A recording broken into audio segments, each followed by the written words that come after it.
சேர்த்துக் கொண்டிருக்கிறார்கள்.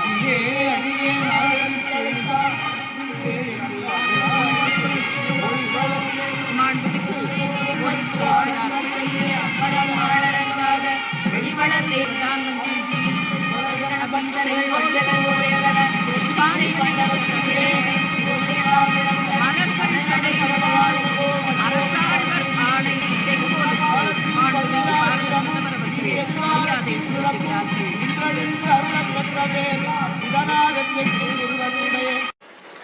मैं माननीय प्रधानमंत्री जी से विनम्रता पूर्वक निवेदन करूंगा कि वे इस सभा को अपने विचारों से अनुग्रहित करने की कृपा करें। माननीय प्रधानमंत्री जी।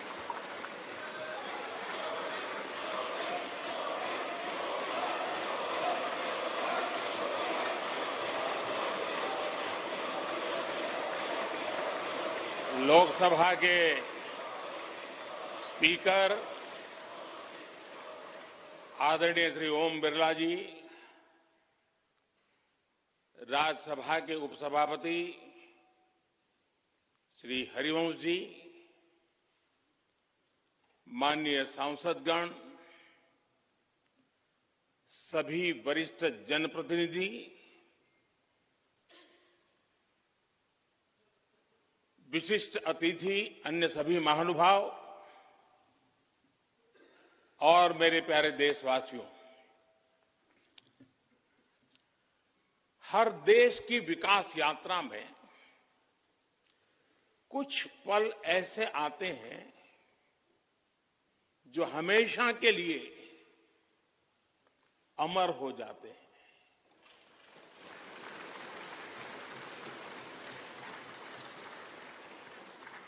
कुछ तारीखें समय के ललाट पर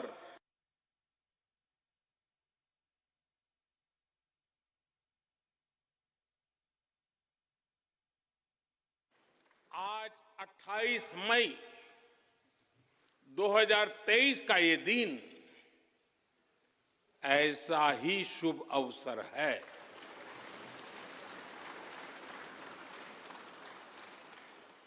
देश आजादी के 75 वर्ष होने पर अमृत महोत्सव मना रहा है। इस अमृत महोत्सव में भारत के लोगों ने देशवासियों को भारतीय लोकतंत्र के इस स्वर्णिम क्षण की बहुत बहुत बधाई देता हूं।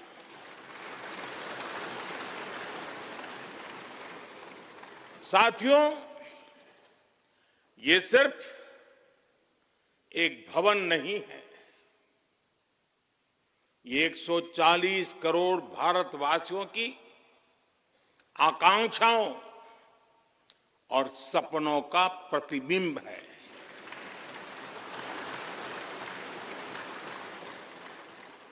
ये विश्व को भारत के दृढ़ संकल्प का संदेश देता हमारे लोकतंत्र का मंदिर है।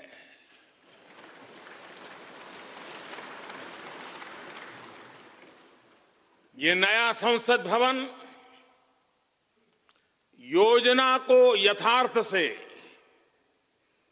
नीति को निर्माण से, इच्छा शक्ति को क्रिया शक्ति से, संकल्प को सिद्धि से जोड़ने वाली अहम कड़ी साबित होगा। ये नया भवन हमारे स्वतंत्रता सेनानियों के सपनों को साकार करने का माध्यम बनेगा। ये नया भवन आत्मनिर्भर भारत के सूर्योदय का साक्षी बनेगा।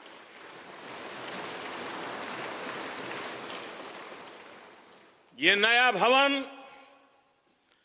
विकसित भारत के संकल्पों की सिद्धि होते हुए देखेगा। ये नया भवन नूतन और पुरातन के सह अस्तित्व का भी आदर्श है। साथियों, नए रास्तों पर चलकर ही नए प्रतिमान गढ़े जाते हैं।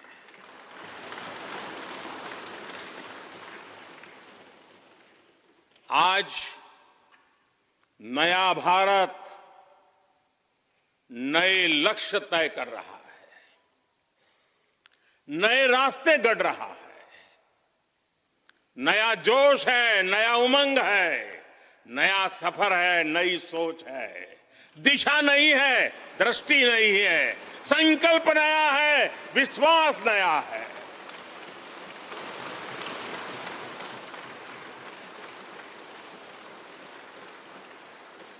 और आज फिर एक बार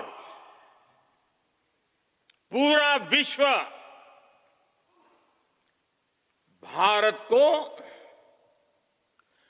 भारत के संकल्प की दृढ़ता को, भारतवासियों की प्रखरता को, भारतीय जनशक्ति की जिजीविषा को आदर और उम्मीद के भाव से देख रहा है।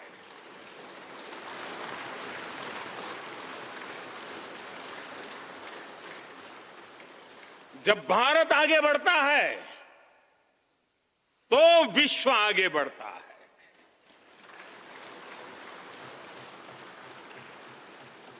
संसद का ये नया भवन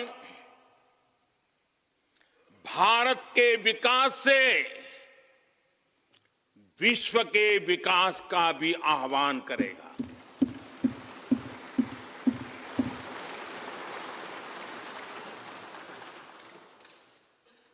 साथियों,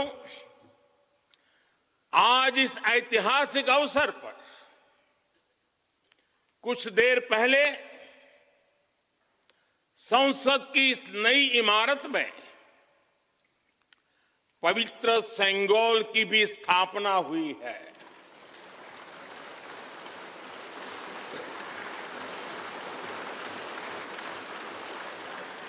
महान चोल साम्राज्य में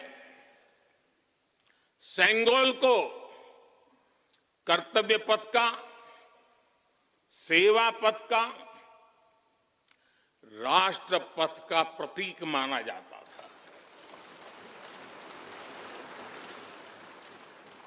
राजा जी और आदीनम के संतों के मार्गदर्शन में यही सेंगोल सत्ता के हस्तांतरण का प्रतीक बना था। तमिलनाडु से विशेष तौर पर आए हुए आदीनम के संत आज सुबह संसद भवन में हमें आशीर्वाद देने उपस्थित हुए थे।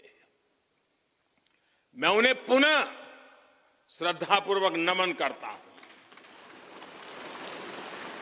उनके ही मार्गदर्शन में लोकसभा में ये पवित्र सेंगोल स्थापित हुआ है।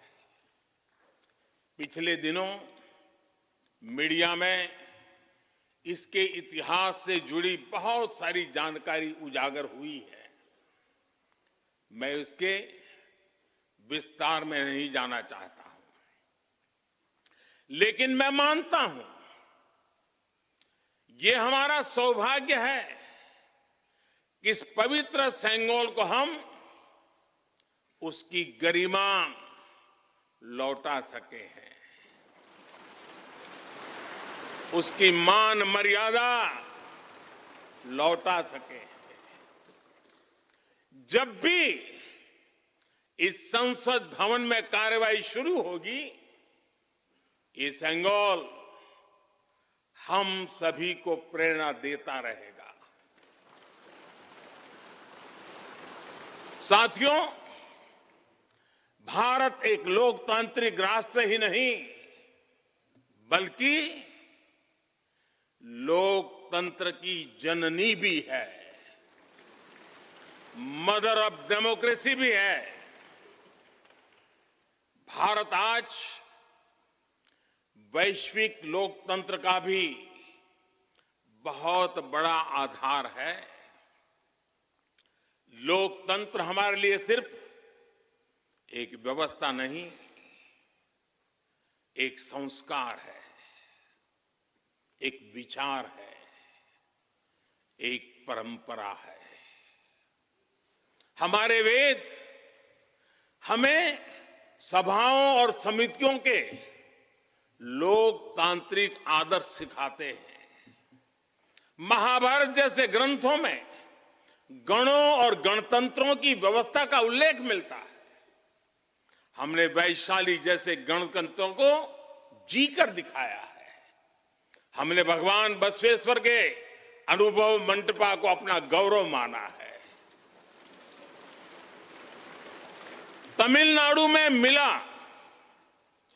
900 ईस्वी का शिलालेख आज भी हर किसी को हैरान कर देता है। हमारा लोकतंत्र ही हमारी प्रेरणा है।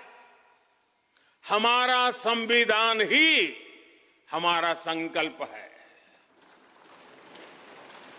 इस प्रेरणा, इस संकल्प की सबसे श्रेष्ठ प्रतिनिधि अगर कोई है तो ये हमारी संसद है। और ये संसद देश की जिस समृद्ध संस्कृति का प्रतिनिधित्व करती है, उसका उद्घोष करती है। शेते निपद्यमानस्य, शेते निपस्य मानस्य चराति चर्त भगः चरैवेति चरैवेति चरैवेति। कहने का तात्पर्य, जो रुक जाता है उसका भाग्य भी रुक जाता है, लेकिन जो चलता रहता है उसी का भाग्य आगे बढ़ता है, बुलंदियों को छूता है। और इसलिए चलते रहो, चलते रहो। गुलामी के बाद हमारे भारत ने बहुत कुछ खोकर अपनी नई यात्रा शुरू की थी। वो यात्रा कितने ही उतार चढ़ावों से होते हुए, कितनी ही चुनौतियों को पार करते हुए आजादी के अमृत काल में प्रवेश कर चुकी है। आजादी का ये अमृत काल विरासत को सहेजते हुए विकास के नए आयाम गढ़ने का अमृत काल है। आजादी का ये अमृत काल देश को नई दिशा देने का अमृत काल है। आजादी का ये अमृत काल अनंत सपनों को, असंख्य आकांक्षाओं को पूरा करने का अमृत काल है। इस अमृत काल का आह्वान है, इस अमृत काल का आह्वान है मुक्त मातृभूमि को, मुक्त मातृभूमि को नवीन पान चाहिए, नवीन पर्व के लिए नवीन प्राण चाहिए। मुक्त गीत हो रहा, मुक्त गीत हो रहा नवीन राग चाहिए, नवीन पर्व के लिए नवीन प्राण चाहिए।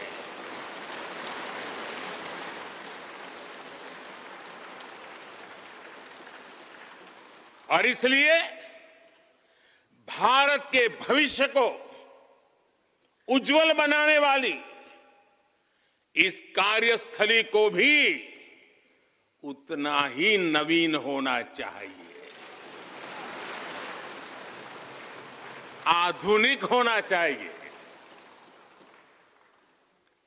साथियों, एक समय था जब भारत दुनिया के सबसे समृद्ध और वैभवशाली राष्ट्रों में गिना जाता था। भारत के नगरों से लेकर महलों तक, भारत के मंदिरों से लेकर मूर्तियों तक, भारत का वास्तु, भारत की विशेषज्ञता का उद्घोष करता था। सिंधु सभ्यता के नगर नियोजन से लेकर मौर्यकालीन स्तंभों और स्तूपों तक, चोल शासकों के बनाए भव्य मंदिरों से लेकर जलाशयों और बड़े बांधों तक, भारत का कौशल विश्व भर से आने वाले यात्रियों को हैरान कर देता था। लेकिन सैकड़ों साल की गुलामी ने हमसे हमारा ये गौरव छीन लिया। एक ऐसा भी समय आ गया जब हम दूसरे देशों में हुए निर्माण को देखकर मुग्ध होने लग गए। 21वीं सदी का नया भारत, बुलंद हौसले से भरा हुआ भारत, अब गुलामी की उस सोच को पीछे छोड़ रहा है। आज भारत प्राचीन कला की उस गौरवशाली धारा को एक बार फिर अपनी तरफ मोड़ रहा है और संसद की ये नई इमारत इस प्रयास का जीवंत प्रतीक बनी है। आज नए संसद भवन को देखकर हर भारतीय गौरव से भरा हुआ है। इस भवन में विरासत भी है, वास्तु भी है, इसमें कला भी है, कौशल भी है, इसमें संस्कृति भी है और संविधान के स्वर भी है। आप देख रहे हैं कि लोकसभा का आंतरिक हिस्सा, यहां भी देखिए, यहां भी देखिए, राष्ट्रीय पक्षी मोर पर आधारित है। राज्यसभा का आंतरिक हिस्सा राष्ट्रीय फूल कमल पर आधारित है और संसद के प्रांगण में हमारा राष्ट्रीय वृक्ष बरगद भी है। हमारे देश के अलग अलग हिस्सों की जो विविधता है, इस नए भवन ने उन सबको समाहित किया है। इसमें राजस्थान से लाए गए ग्रेनाइट और बलुआ पत्थर लगाए गए हैं। ये जो लकड़ी का काम आप देख रहे हैं ना, वो महाराष्ट्र से आई है।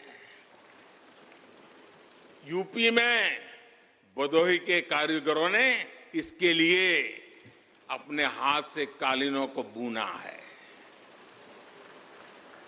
एक तरह से इस भवन के कण कण में हमें एक भारत श्रेष्ठ भारत की भावना के दर्शन। साथियों, संसद के पुराने भवन में सभी के लिए अपने कार्यों को पूरा करना कितना मुश्किल हो रहा था, ये हम सभी जानते हैं। टेक्नोलॉजी से जुड़ी समस्याएं थी, बैठने की जगह से जुड़ी चुनौती थी। इसलिए ही बीते 1.5-2 दशकों से ये चर्चा लगातार हो रही थी कि देश को एक नए संसद भवन की आवश्यकता है। और हमें ये भी देखना होगा कि आने वाले समय में सीटों की संख्या बढ़ेगी सांसदों की संख्या बढ़ेगी, वो लोग कहां बैठते हैं? और इसलिए ये समय की मांग थी कि संसद की नई इमारत का निर्माण किया जाए। और मुझे खुशी है कि भव्य इमारत आधुनिक सुविधाओं से पूरी तरह लैस है।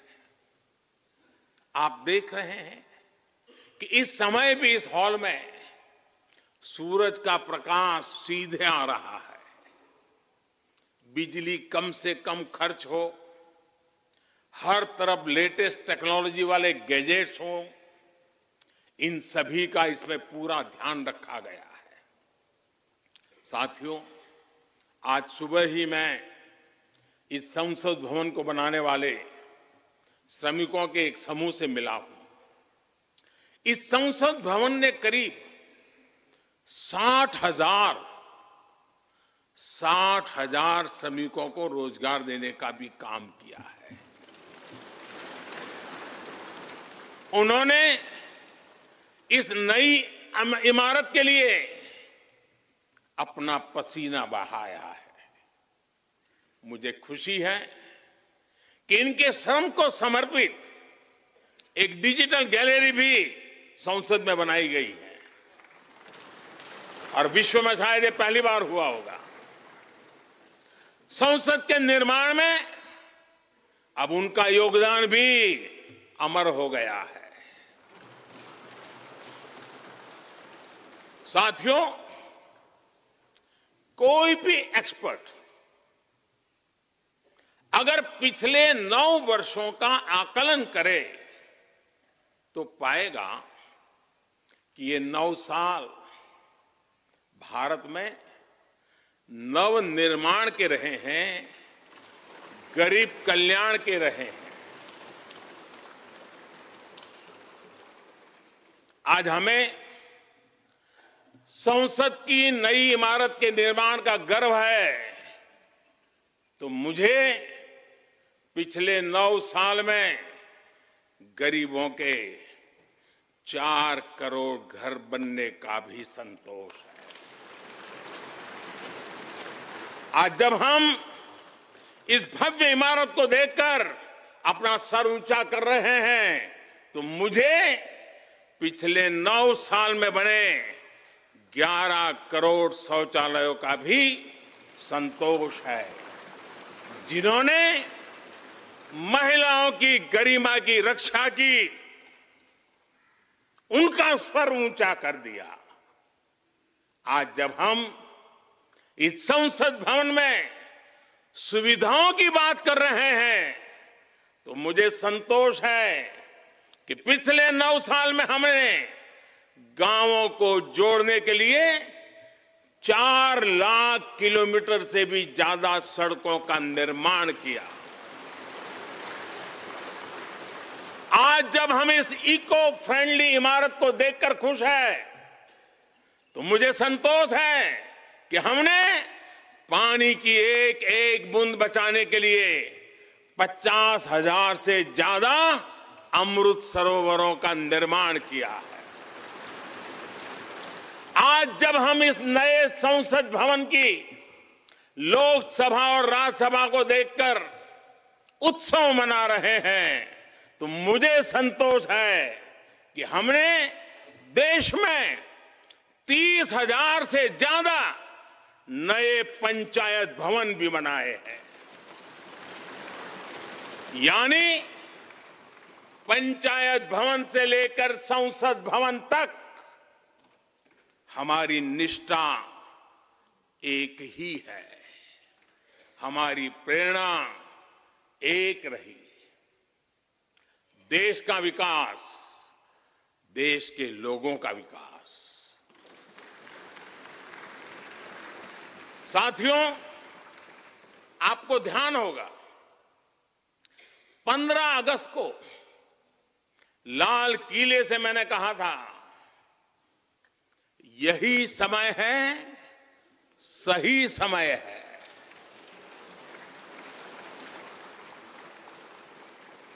हर देश के इतिहास में ऐसा समय आता है जब देश की चेतना नए सिरे से जागृत होती है।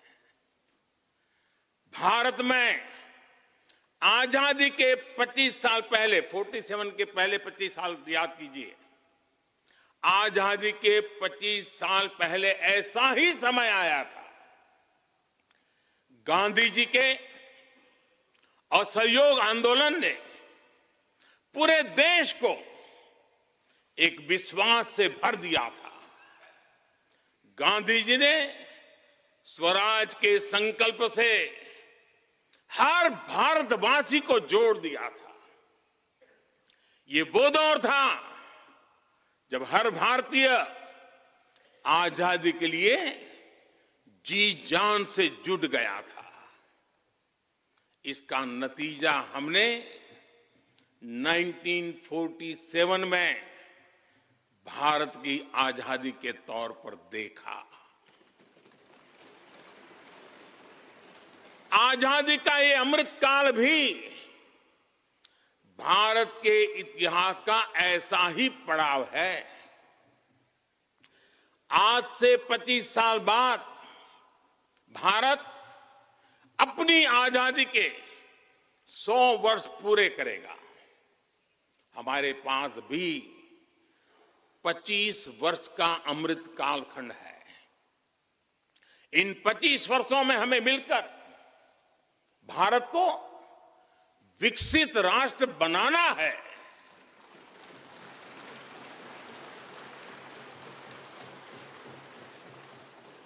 लक्ष्य बड़ा है, लक्ष्य कठिन भी है, लेकिन हर देशवासी को आज इसके लिए जी जान से जुटना ही है।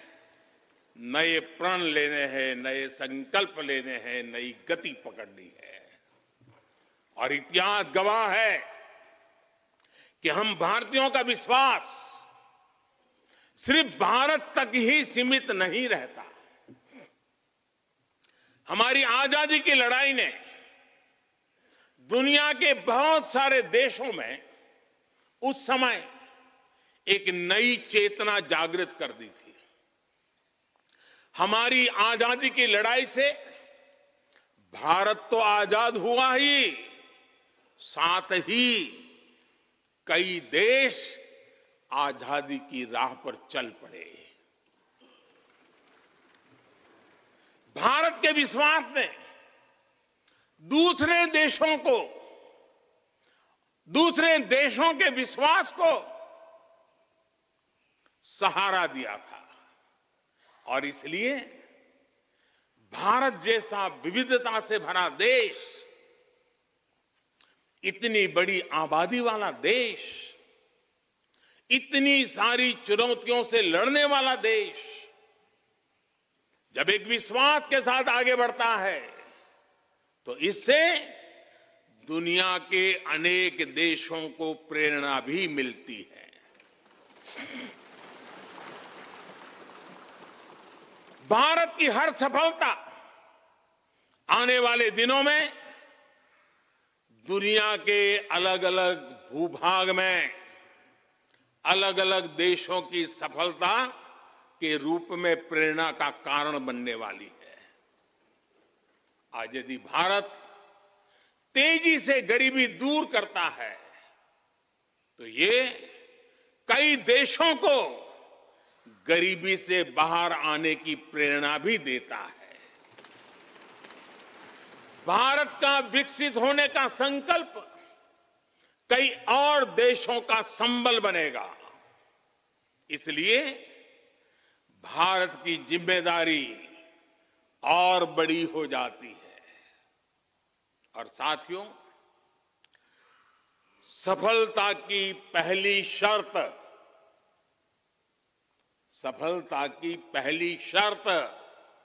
सफल होने का विश्वास ही होती है।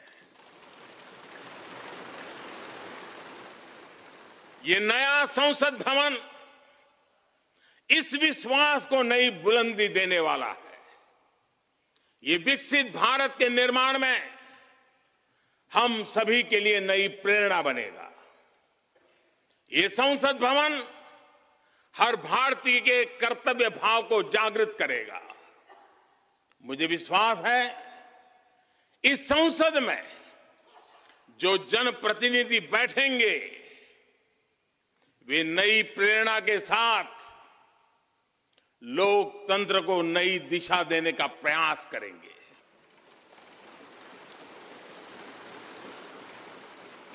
हमें नेशन फर्स्ट की भावना से आगे बढ़ना होगा। इदम राष्ट्राय इदम न मम। हमें कर्तव्य पथ को सर्वोपरि रखना होगा। कर्तव्यमेव कर्तव्यम अकर्तव्यम न कर्तव्यम। हमें अपने व्यवहार से उदाहरण प्रस्तुत करना होगा। यद यदाचरति श्रेष्ठः तद्देव इतरो जनः। हमें निरंतर खुद में सुधार करते रहना होगा। उद्धरेत आत्मना आत्मानाम्। हमें अपने नए रास्ते खुद बनाने होंगे। अपदीवो भवः। हमें खुद को खपाना होगा, तपाना होगा। तपसो ही परम नास्ति तपसा विंदते महत। हमें लोक कल्याण को ही अपना जीवन मंत्र बनाना होगा। लोकहितम मम करणीयम। जब संसद के इस नए भवन में हम अपने दायित्वों का ईमानदारी से निर्वहन करेंगे तो देशवासियों को भी नई प्रेरणा मिलेगी।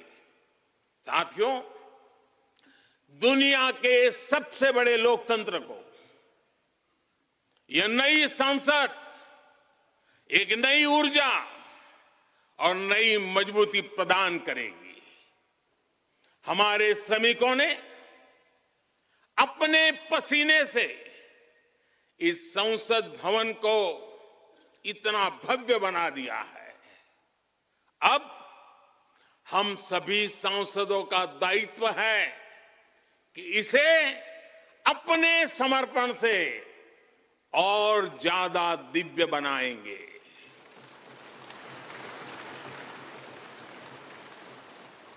एक राष्ट्र के रूप में हम सभी 140 करोड़ भारतीयों का संकल्प ही इस नई संसद की प्राण प्रतिष्ठा है।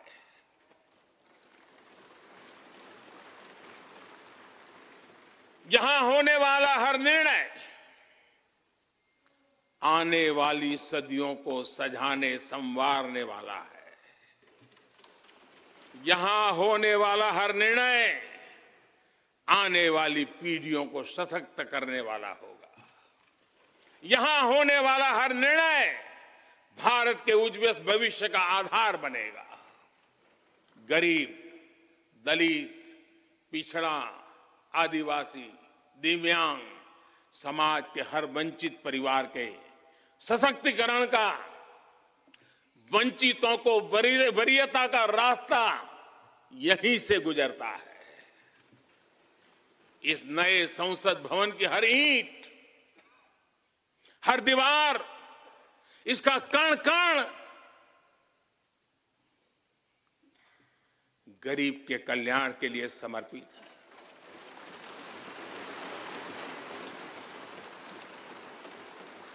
अगले 25 वर्षों में संसद के इस नए भवन में बनने वाले नए कानून भारत को विकसित भारत बनाएंगे।